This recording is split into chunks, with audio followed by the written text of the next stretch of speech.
Back in first grade, I was pretty happy when I had just gotten my first science test paper back since I scored a 99% on the test.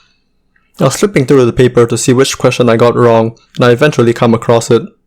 The question I got wrong was as follows: draw an up or down arrow to indicate which objects sink or float on water.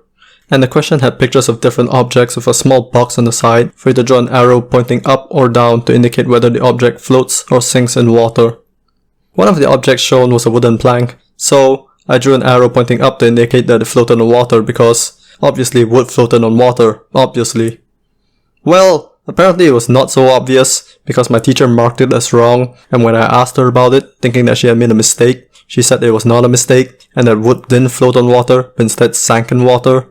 Being the dumb and naive child that I was back then who was told to listen to my teachers, I didn't really think to question it and just thought, well, she's a science teacher and an adult, of course she knows what she's talking about, and didn't think much more about it.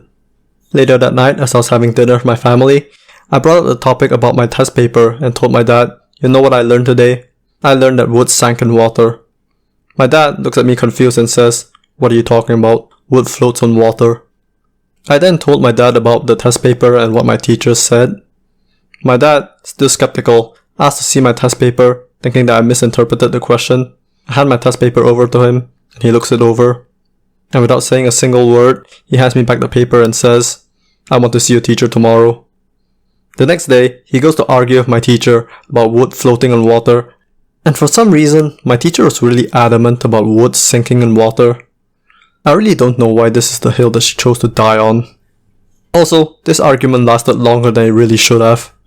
You'd think that this argument would be settled quickly, right?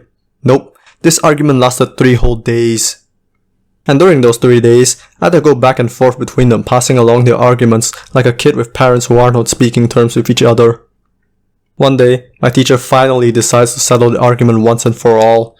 She told me that she was going to fill a bucket with water and chuck some wooden pencils in there and we were going to see whether they floated or not. She told me to meet her in the classroom during recess and we will conduct the experiment then. So, I went to the classroom during recess and waited for her for a couple of minutes, but she didn't show up. I looked around the classroom and saw a wet bucket with a bunch of moist pencils inside and more or less guessed what had happened.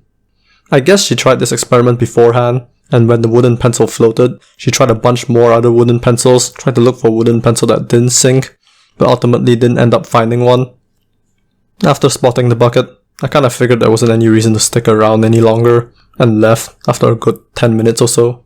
The next day, I ended up getting 100% on my paper. Just imagine, if I had never told my dad about the test paper, I would probably still be believing that wood sank in water. Also, in hindsight, speaking to the principal or another science teacher probably would have cleared this up a lot faster.